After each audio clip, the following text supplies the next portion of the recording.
Memorandum ಕೊಡಕ್ಕೆ ಹೋಗ್ತಕ್ಕಂಥ ಶಾಂತ ರೀತಿಯಿಂದ ವಕೀಲರು ಯಾರು ಗದ್ದ ಮಾಡಂಗಿಲ್ಲ. ವಕೀಲರ ನೇತೃತ್ವದಲ್ಲಿ ಆಗಿರ್ತಕ್ಕಂಥ ಹೋರಾಟ ಇವತ್ತಂತ ಸಂದರ್ಭದಲ್ಲಿ ಉದ್ದೇಶಪೂರ್ವಕವಾಗಿ ಕೆಲವು ಹಿತಾಸಕ್ತಿಗಳನ್ನ ಪೊಲೀಸರೇ ಬಿಂಡ್ ರೇಸ್ಬೇಕು ಬಂದು ಬಹಳಷ್ಟು ಹೇಳಿದ್ರು ಕಲ್ತುರ್ಯಾರ. ಅಲ್ಲಿ ಈ ಸ್ಟ್ರೈಕ್ ಅನ್ನ ಎಡಿಜಿಪಿ ಜಿತೇಂದ್ರ ಪ್ರಸಾದ್ ಅವರು ನಮ್ಮ ಹೋರಾಟಕ್ಕೆ ಹತ್ತಿಕ್ಕ ಪೊಲೀಸರನ್ನ ಬಿಂಡ್ ರೇಸ್ಬೇಕು ಕಳಿಸಿ ಅವರ ಕಲ್ಲು ಹೋಗದಂಗ್ ಮಾಡಿ ಅವರ ಚಪ್ಪಲಿ ಹೋಗದಂಗ್ ಮಾಡಿ ಇವತ್ತು ಆ ಹೋರಾಟ ಹತ್ತಿಕ್ಕ ಪ್ರಯತ್ನ ಮಾಡಿರ್ತಕ್ಕಂಥ ಈ ಸರ್ಕಾರಕ್ಕೆ ನಾವೆಲ್ಲರೂ ಒಪ್ಪುನಿಂದ ಖಂಡನೆ ಮಾಡುವಂತಕ್ಕಂಥ ಮಾತನ್ನು ಹೇಳ್ತೀವಿ.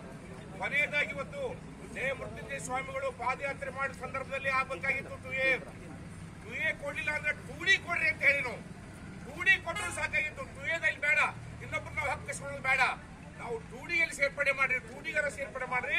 ನೀವು ಸುಪ್ರೀಂ ಕೋರ್ಟಿಗೆ ಕೊಟ್ಟಿರ್ತಕ್ಕಂಥ ಅಫಿಡವಿಟ್ ವಾಪಸ್ ತಗೊಂಡ್ಬರ್ರಿ, ವಾಪಸ್ ತಕೊಂಡು ಅದು 2Dಗೆ ನಮ್ಗೆ ಸೇರಿಸ್ರಿ ಅಂತಕ್ಕಂಥ ಮಾತನ್ನ ನಾವು ಹೇಳಕತ್ತಿದ್ವಿ. ಕೊನೆಯದಾಗಿ ಇನ್ನೊಂದು ಮಾತು ಏನಂದ್ರ ಅತ್ಯಂತ ಹೀನಾಯ ದೃಷ್ಟಿಯಿಂದ ತನ್ನ ಆಡಳಿತ ಧರ್ಮವನ್ನು ತೋರಿಸಂತ ಕಾಂಗ್ರೆಸ್ನವ್ರಿಗೆ ಹೇಳಿಕೊಂಡೆ ನಾನು ಇಚ್ಛೆ ಪಡ್ತೀನಿ. ಹಿಂದೆ ಇದೇ ಸಮಾಜಕ್ಕೆ 2011ರಲ್ಲಿ ಅವತ್ತಿನ ಮುಖ್ಯಮಂತ್ರಿ ಆದಂಥ ಮಾನ್ಯ ಯಡಿಯೂರಪ್ಪನವರು ಹಿಂದುಳಿದ ವರ್ಗದಲ್ಲಿ ಸೇರಿಸಿದ್ದನ್ನು ಬಹುಶಃ ಯಾರು ಮರೆಯೋದಿಲ್ಲ. ಆದರೆ ಹೊಳ್ಳಿ 2013ರಲ್ಲಿ ಇದೇ ಕಾಂಗ್ರೆಸ್ ಅಧಿಕಾರಕ್ಕೆ ಬಂದಂತಹ ಸಂದರ್ಭದೊಳಗ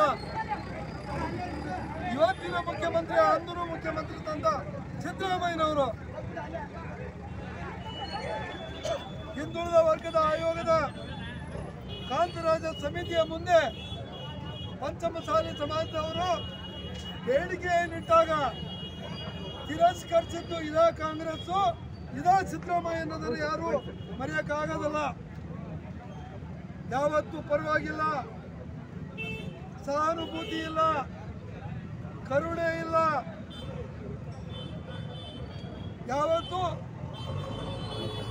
ಸಮಾಜದ ಮೇಲೆ ದಬ್ಬಾಳಿಕೆಯನ್ನು ಮಾಡ್ತಕ್ಕಂಥ ಈ ಕಾಂಗ್ರೆಸ್ನವರು ಇವತ್ತು ಈ ರೀತಿ ಹೀನಾಯವಾಗಿ ನಡ್ಕೊಂಡಿರೋದು ಅತ್ಯಂತ ದುರದೃಷ್ಟಕರ ಸಂಗತಿ ಇದು. ಅದಕ್ಕೆ ನಾವಿದನ್ನ ಖಂಡನೆಯನ್ನ ಮಾಡಲೇಬೇಕಾಗುತ್ತೆ ಬಂಧುಗಳೇ. ಇದು ಕೇವಲ ಇಷ್ಟಕ್ಕೆ ನಿಲ್ಲುವುದಿಲ್ಲ, ಮುಂದಿನ ದಿನಮಾನಗಳಲ್ಲಿ ಇದು ಇಡೀ ರಾಜ್ಯಾದ್ಯಂತ ಒಂದು ಜ್ವಾಲೆಯನ್ನ ಹತ್ತಲಿಕ್ಕೆ ಕಾರಣೀಕರ್ತರಾದಂಥವರು ಇದೇ ಕಾಂಗ್ರೆಸ್ ಅನ್ನೋದನ್ನ ನಾವ್ಯಾರು ಮರೆಯಂಗಿಲ್ಲ. ಅದಕ್ಕೆ ಬಂದರೆ ನಮ್ಮ ಬೇಡಿಕೆಯನ್ನ ಸಂವಿಧಾನಾತ್ಮಕವಾಗಿ ನಾವು ಕೇಳ್ತಾ ಇದ್ದೀವಿ. ಹಿಂದೆ ಇದೇ ನಮ್ಮ ಸರ್ಕಾರ ಬೊಮ್ಮಾಯಿಯವರು ಅಧಿಕಾರದಲ್ಲಿದ್ದಂಥ ಸಂದರ್ಭದಲ್ಲಿ ಪ್ರವರ್ಗ 3C ಅನ್ನ ಮಾಡಿ ಒಕ್ಕಲಿಗರನ್ನ 3D ಮಾಡಿ ಸಿಗಬೇಕಾದಂತ ಇಲ್ಲ ಈಗ ಅವ್ರಿಗೆ ಮಾಡಿ ಅನುಕೂಲತೆಯನ್ನ ಕೊಟ್ಟಿದ್ದು ಬೊಮ್ಮಾಯಿ ಅವರ ಭಾರತೀಯ ಜನತಾ ಪಾರ್ಟಿಯ ಸರ್ಕಾರ ಅನ್ನೋದನ್ನ ಗಂಡ ಗೋಚವಾಗಿ ನಾವು ಹೇಳಬೇಕಾಗುತ್ತೆ. ಒಂದು ವೇಳೆ ಹೀಗಾಗಿ ಇವತ್ತು ನಾವೆಲ್ಲರೂ ಅರ್ಥ ಮಾಡ್ಕೋಬೇಕಾಗುತ್ತೆ. ಕಾಂಗ್ರೆಸ್ ಯಾವತ್ತು ಇದು ಸಮಾಜಮುಖಿಯಾಗಿ ಕೆಲಸ ಮಾಡ್ತಕ್ಕಂಥದ್ದಲ್ಲ. ಇವತ್ತು ಸಮಾಜದ ಬೇಡಿಕೆಗಳನ್ನ ಹತ್ತಿಕ್ಕಲಿಕ್ಕೆ ಈ ತರದ ವಾಮ ಮಾರ್ಗವನ್ನ ಇವತ್ತು ಮಾಡ್ತಕ್ಕಂಥ ಈ ಸರ್ಕಾರ ಅರ್ಥ ಮಾಡ್ಕೋಬೇಕಾಗುತ್ತೆ. ಅದಕ್ಕೆ ನಾವೆಲ್ಲರೂ ಕೂಡ ಈ ಸಂದರ್ಭದಲ್ಲಿ ಆಗಿರ್ತಕ್ಕಂಥ ಸರ್ಕಾರ ಮಾಡಿರ್ತಕ್ಕಂಥ ಅನ್ಯಾಯಕ್ಕೆ ಇವತ್ತು ಖಂಡಿಸಬೇಕಾಗುತ್ತೆ. ಇವತ್ತು ಅದಕ್ಕೆ ಧಿಕ್ಕಾರವನ್ನು ಕೂಡ ಹೇಳಬೇಕಾಗುತ್ತೆ ಅನ್ನೋ ಮಾತನ್ನ ಈ ಸಂದರ್ಭದಲ್ಲಿ ನಾನು ಹೇಳಕ್ಕೆ ಇಚ್ಛೆಪಡ್ತೇನೆ.